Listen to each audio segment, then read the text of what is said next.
फरमाया कि सयाती अलन्नासि ज़मानुन ला यस्लिमु लिज़ी दीनिन दीनुहु इल्ला मन हरबा बिदीनिही मिन शाहिकिन इला शाहिकिन व मिन जुहरिन इला जुहरिन।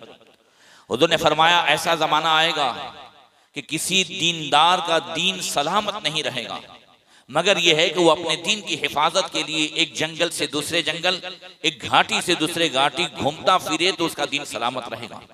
फ़इज़ा काना ज़ालिका ज़मान लम तुनलिल मईशतु इल्ला मिन सख्तिल्लाह। जब ऐसा जमाना आएगा तो आमदनी, लोगों की आवक आमदनी ज्यादातर जो है हराम से होगी, अल्लाह की नाराजगी के रास्तों से होगी। फ़इज़ा काना ज़ालिक कज़ालिक, हुज़ूर ने फरमाया जब ऐसा होगा तो उस वक्त काना हिलाकुर रजूल अला यदै ज़ौजती व वलदी।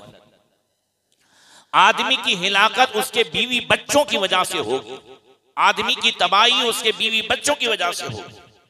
फ़इल्लम यकुन लहु ज़ौजतुन वला वलदुन काना हिलाकु रजूल अला यदै अबवै। और अगर बीवी बच्चे अच्छे हैं या बीवी बच्चे उसके कंट्रोल में हैं तो हो सकता है कि आदमी की तबाही उसके माँ बाप की वजह से हो।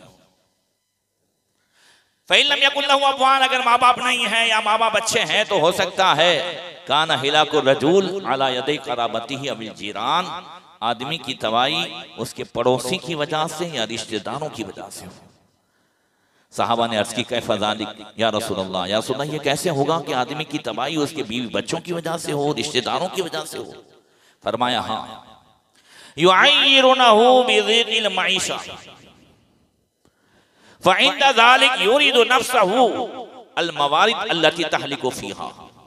हुज़ूर ने फरमाया कि ये लोग उसको उसकी तंगी का ताना देंगे, कहेंगे तूने कुछ जमा नहीं किया, तेरे पास आज पैसा होता तो हम बहुत अच्छी तरीके से शादी करते, हमें ये रस्म पूरी, हमारी ये रस्म रह गई, हमारा ये मामला रह गया, हमने तो जो है शादी में कोई खुशी नहीं पाई। तो वो लोगों को खुश करने के लिए, बीवी बच्चों को खुश करने के लिए कभी ब्याज से पैसा लाएगा, कभी जमीन बेचेगा, कभी इनको खुश करने के लिए कभी ऐसा भी होता है कि बीवी बच्चों की फरमाइश नहीं होती है तो डीजे बाजे लाने की फरमाइश दोस्तों की होती है, पड़ोसियों की होती है। दोस्त वो नहीं होता जो ऐसी फरमाइश करे जो अजाब का सबब बने, दोस्त वो अच्छा होता है जो अपने दोस्त को गुनाह के रास्ते से निकाल कर नेकियों के रास्ते पे ले आए।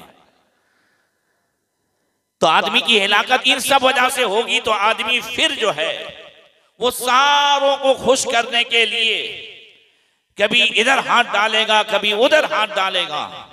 इस वजह से हमें ये तालीम दी गई है कि हम ऐसे मौके पर लोगों को खुश न करें। आप अगर लोगों को शादियों में 10,000 की एक डिश खिलाएंगे तो भी वो खुश नहीं होंगे, तो भी वही कहेंगे हराम का आया था तो खिलाया। आप चाहे लाखों करोड़ों रुपया खर्च करें, किसी को हम खुश नहीं कर सकते।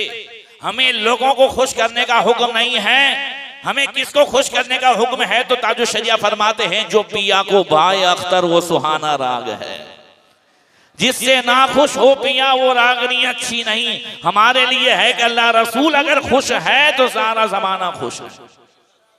वो जो इस दर का हुआ खल्के खुदा उसकी हुई, वो जो इस दर से फिरा अल्लाह ही से फिर गया। इसलिए हम हुजूर के हो जाएं शादियों में, इन महफिलों में। तो बात कर रहा था कि कुसूर ज़हर, कमर टेढ़ी हो जाती है फरमाइशें पूरी करते करते। उसने कहा सुम्मा माजा, फिर क्या होता है?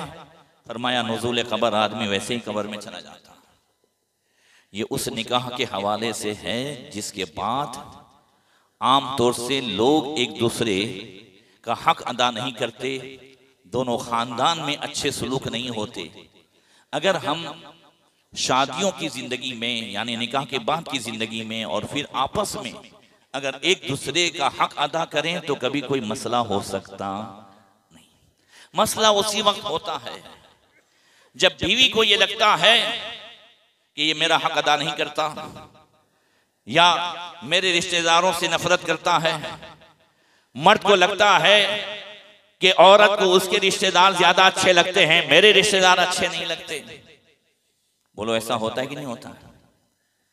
अच्छे सुलूक के लिए जरूरी है कि हमारी नजर अच्छी हो। नजर अच्छी होती है तो नजरिया अच्छा होता है, नजरिया अच्छा होता है तो सुलूक का तरीका अच्छा होता है। बड़ी मशहूर मिसाल मैं देता हूं। आपने देखा होगा कि बिल्ली अपने मुंह में कभी बच्चे को दबाती है और कभी चूहे को दबाती है, मगर दोनों में तरीका अलग अलग है। चूहे को अलग नजर से देखती है तो उसके पकड़ने का अलग तरीका है, बच्चे को अलग नजर से देख रही है तो उसके पकड़ने का तरीका अलग है। मुंह एक ही है, मगर बच्चे को जिस नरमी से वो लेती है वैसे चूहे को नहीं दबाती। चूहे को जैसे दबाती है वैसे बच्चे को नहीं लेती। क्यों? बिल्ली की नजर दोनों के लिए अलग है। ऐसे ही हमारे घरों में नजरें अलग अलग हैं। लाइफ पार्टनर होने के बावजूद हमारी नजर एक नहीं, हमारा नजरिया एक नहीं, तो पूरी जिंदगी सुलूक का तरीका एक नहीं। अक्सर मैं बैठता हूं जब सुलह के लिए, समाधान के लिए, तो बात यही आती है कि बस ये चाहती है कि मैं अपनी माँ से जुदा हो जाऊं, वो चाहती नहीं ये इसकी माँ का सुनता है। आप आदम से भी कहता हूं, आप लोगों से भी कहता हूं, हम ये समझते हैं कि सनद मिल गई तो हम फारिग हो गए। हालांकि जिसकी भी शादी होती है वो पूरी जिंदगी स्टूडेंट रहता है, फारिग नहीं होता है, वो तालिब इल्म ही है। बीवी समझती है कि इसे मां सिखाती है और मां समझती है इसे बीवी सिखाती है। चाहे फिर मुफ्ती हो कि इंजीनियर हो कि डॉक्टर हो, बात समझ में आ रही है जी। किसी की भी बीवी हो बच्चों से यही कहती है तेरे बाप को खबर ना पड़े। बोलो हाँ या ना? सही है।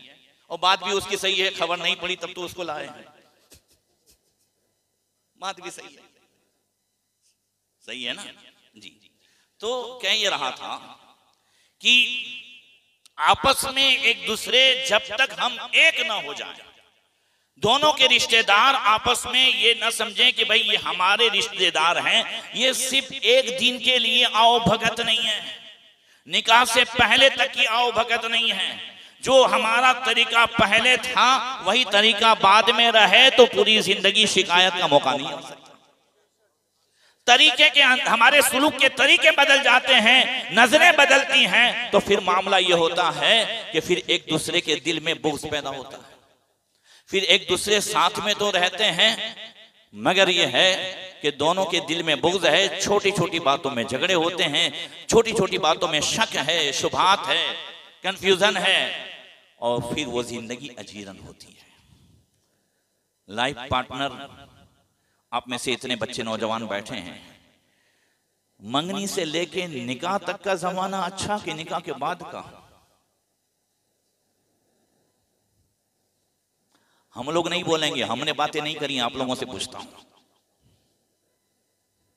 बात समझ में आ रही है? वो जो अभी मंगनी से लेके निकाह तक का जो जमाना गुजारते हो, जिस मोहब्बत और प्यार से बाद में किराए पे दे देते हो मोहब्बत, वो मोहब्बत कहां जाती है? मोहब्बत की शुरुआत तो इस्लाम में निकाह के बाद है। तो पहले आपने इतनी मोहब्बत खर्च कर डाली, इतनी खर्च कर डाली, वक्त से पहले जो चीज खर्च करोगे तो वक्त के आने तक कम हो जाएगी या खत्म हो जाएगी। ये बोलते बोलते सफेद हो गए कि मंगनी से लेकर के जो है निकाह तक। अभी आप सलमान साहब बता रहे थे निकाह का मकसद क्या है? गुनाहों से बचना। बोलो क्या है? जोर से बोलो। जो काम हम गुनाहों से बचने के लिए कर रहे हैं, तो मंगनी से लेकर के निकाह तक इतने गुनाह के काम, हजारों काम, रोज तो है इतने हराम काम। मंगनी वादा है, सौदा नहीं है। फिर बातें करना भी हराम है, फिर साथ में घूमना भी हराम है। 4 दिन पहले, मुझे याद नहीं, हाँ 3 परसों शायद मैं हैदराबाद था, तब फोन आया था। 15 साल की बच्ची है, मंगनी हुई है, ओले हजरत प्रेग्नेंट हो गई है, कुछ रास्ता निकाले। 15 साल की बच्ची। हालात बड़े नाजुक हैं। हम दूसरों की राह पे चल बसे हैं। अब हमारा नाम मोहम्मद रह गया है, अब हमारा नाम खालिद रह गया है, हमारा नाम सलाहुद्दीन रह गया है। सिर्फ नाम से कुछ नहीं होता। इनको सब मालूम था, हमारे दुश्मनों को, कि हाँ ये नाम के सलाहुद्दीन रहे, नाम के खालिद रहे, नाम के तारिक रहे। उनके अंदर जो खालिद की ताकत थी वो लफ्ज़ खालिद की नहीं थी, वो इश्क रसूल की थी, वो मोहब्बत रसूल की थी, वो ईमानी हरारत थी। अब हमारे सारे तरीके हमें जो है हमसे कलमा छीना नहीं गया है, कलमे की रूह को हमारे अंदर से निकाल दिया गया, उसके तकाजे को जो है हमसे ले लिया गया है।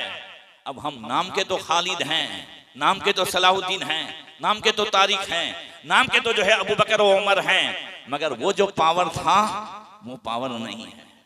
इसलिए कि गैरों ने ये मोबाइल हमारे हाथ में थमाकर हमें हर चीज से दूर कर दिया है।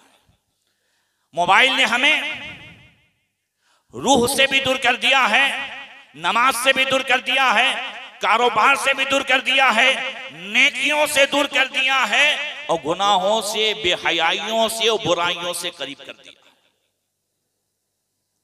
रास्ता क्या है?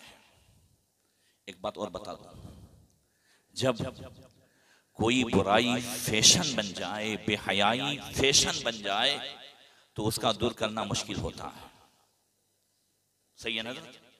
बुराई बेहयाई का इलाज उस वक्त तक मुमकिन है जब तक उसे बुराई समझें, बेहयाई समझें। अब बुराई बेहयाई, जब बॉयफ्रेंड गर्लफ्रेंड ये सब जो है अब फैशन हो जाए तो उसका बचाना मुश्किल है। मंगनी से लेके निकाह तक ये सारी रस्में जो हो रही हैं, सारी बातें हो रही हैं, ये एक फैशन बन गए। नौजवान लड़के लड़कियां बोले हमारा हक है, तो फिर तकरीरों से काम नहीं चलेगा। अब क्या करना है मौलाना करम साहब? उसका रास्ता यह है कि जहां मंगनी हो ना, दोनों खानदान वाले जमा हुए, बस किसी मौलाना साहब को बुला लें, वहीं निकाह करा दें। हज़रत अब की है ताईद है तो बोले ना मुंह में से कुछ, सही है बात मेरी, सही है, मंगनी करा दें। मंगनी हो तो उसको निकाह करा दें। आपको रुखसती बाद में करनी है, बहुत कुछ इंतजाम करना है, अभी इंतजाम नहीं है। 2 साल 3 साल जो कुछ निकाल रहे हैं रुखसती बाद में करें। अब अगर तजदीद निकाह भी करना है, नया निकाह करना है तो करा लें, किसी हजरत को बुला करके जो है तजदीद निकाह करा लें, शरीयत नहीं रोकती है दोबारा निकाह करने से। मगर इस दरमियान जो कुछ भी होगा, दोनों बातें करेंगे, घूमेंगे, तो ये हराम नहीं होगा। इसकी जरूरत है, क्योंकि अब ये गुनाह फैशन बन चुके हैं, एक दूसरे का हक समझते हैं। लिहाजा जैसे ही मंगनी हो, मंगनी भाई एक दूसरे को पसंद आया, हमने तय किया भाई फुला साल में या फुला महीने में जो है निकाह होगा, अभी करा लें। हजरत आयशा सिद्दीक़ा की रुखसती बाद में हुई कि नहीं हुई? बोलो सही है। ऐसे ही यूपी में तो अक्सर होता ही है, रुखसती बाद में होती है। तो निकाह और रुखसती के दौरान जो कुछ भी अगर जो है दोनों बातें करेंगे, मिलेंगे, ये उसका हक है। हराम से बचेंगे कि नहीं बचेंगे? और बता दूं, जब ये हराम से बचेंगे तो बाद की जिंदगी में अल्लाह बरकतें अता फरमाएगा। ये जब ये हराम से बचेंगे तो अब उसके बाद जो औलाद होगी वो फरमा बरदार होगी। जब ये हराम से बचेंगे तो बाद में खानदान में खुशियां होगी, नफरतें नहीं होंगी। इतने हराम करने के बाद अगर हम बाद में निकाह करते हैं, निकाह से पहले सब कुछ कर चुके होते हैं इल्ला माशाअल्लाह, और फिर उसके बाद जो कुछ करते हैं तो ये ज्यादा नहीं टिकता, नफरतें होती हैं, आपस में बुग़्ज़, आपस में दुश्मनियां, और सिर्फ 2 मियाँ बीवी का घर नहीं टूटता, कई खानदान तबाह होते हैं। आज सिर्फ निकाह को बचाना ही नहीं है, बल्कि इस्लामी मुआशरा बचाना है, समाज को बचाना है, आपस में कई खानदानों को बचाना है। अल्लाह ताला तौफीक अता फरमाए। इंशाअल्लाह ताला अभी इजाबत कबूल और फिर दुआ होगी, रुखसती होगी। मैं रुखसती का एक तरीका आपको बता दूं। हमारे यहाँ तो अजीब अजीब जो है लोगों ने रिवाज निकाल दिए हैं। खैर अल्लाह ताला ने, मैं हुस्न ज़न रखता हूँ कि आप सबको महफूज रखा होगा। रुखसती के वक्त हमारे यहाँ काठियावाड़ में एक कैसेट बजाते हैं, बाबुल की दुआ लेती जा। अब बेटी उसकी जा रही है, दुआ बाबुल दे रहा है। समझ रहे हैं? इस वक्त रसूलुल्लाह सल्लल्लाहु अलैहि वसल्लम का तरीका क्या था?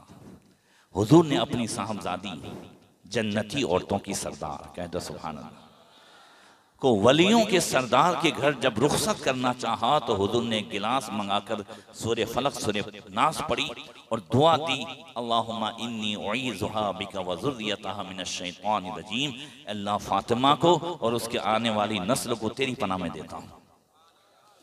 अल्लाह फातिमा और उसके आने वाली नस्ल की शैतान के हमलों से हिफाजत फरमा। अल्लाह हर जबान जानता है, अरबी जरूरी नहीं है, आप अपनी जबान में भी अपनी बेटी या बहन को दुआ दे सकते हैं। हमारा अकीदा है कि जो चीज अल्लाह के सुपुर्द कर दी जाए अल्लाह ताला उसकी हिफाजत फरमाता है। और हुज़ूर गौसे पाक रज़ियल्लाहु ताला अन्हु ने फरमाया कि ये जो निकाह के बाद दुआ मांगी जाती है ना, अल्लाहुम्मा अल्लिफ़ बैनहुमा कमा अल्लफ़्त बैना, ये अंबिया किराम, औलिया किराम और उनकी पाकीज़ा बीवियों की मोहब्बतों का वास्ता देकर अल्लाह ताला से दुल्हा और दुल्हन के लिए मोहब्बत की दुआ की जाती है। तो गौसे पाक फरमाते हैं कि इस दुआ को पानी में दम करके अगर दोनों को आधा आधा पिलाया जाए तो इंशाअल्लाह पूरी जिंदगी आपस में मोहब्बत रहेगी, आपस में जो है दोनों में मोहब्बत रहेगी, बनी रहेगी। अब तो ये तो नयों के लिए हो गया है ना कारी साहब जी, हम पुरानों के लिए क्या है? हमें भी तो चाहिए भाई आपस में बनी रहे, बच्चों से बनी रहे, घर में बनी रहे। बुजुर्गान दीन ने यहाँ पे 3 तस्बीह बयान फरमाई है। रात को सोने से पहले अगर कोई ये 3 तस्बीह पढ़ने की आदत डालता है तो सिर्फ ये नहीं कि आपस में मोहब्बत होगी, उससे 3 फायदे होंगे। एक तस्बीह है या राफ़िउ, 100 मरतबा पढ़ना है, इससे इंशाअल्लाह रोजी में बरकत होगी। दूसरी तस्बीह यानी 100 मरतबा पढ़ना है या नाफ़िउ, उससे इंशाअल्लाह तबारक तआला हर काम में कामयाबी मिलेगी। और तीसरी तस्बीह है या मानिउ, जिससे आपस में मोहब्बत भी होगी और बीवी बच्चे भी कंट्रोल में रहेंगे। अगर किसी का मसला ज्यादा है, बीवी बच्चों में ज्यादा जो है, अल्लाह ना करे कोई मामला है, तो इसको बढ़ा दें, 313 मरतबा पढ़ें, 500 मरतबा पढ़ें, या मानियों को बढ़ाते रहें। इंशाअल्लाह ताला उसकी बरकत से अल्लाह ताला जो है आपस में मोहब्बत देगा। मगर ये सारे वजीफे ओवर टाइम है, 5 टाइम की नमाज ड्यूटी है, ड्यूटी करोगे तो ओवर टाइम का फायदा होगा। ये तीनों तस्बीह ईशा पढ़ के पढ़ोगे तो फायदा होगा, ईशा नहीं पढ़ी है वो पढ़ोगे तो कोई फायदा नहीं। आपको समझ में आ गया ना भाई? ड्यूटी हो तो ओवर टाइम का फायदा है ना। अब जब ड्यूटी ही नहीं है तो 5 टाइम की नमाज ड्यूटी है। अल्लाह ताला हमें तौफीक अता फरमाए। अस्सलामु अलैकुम व रहमतुल्लाह।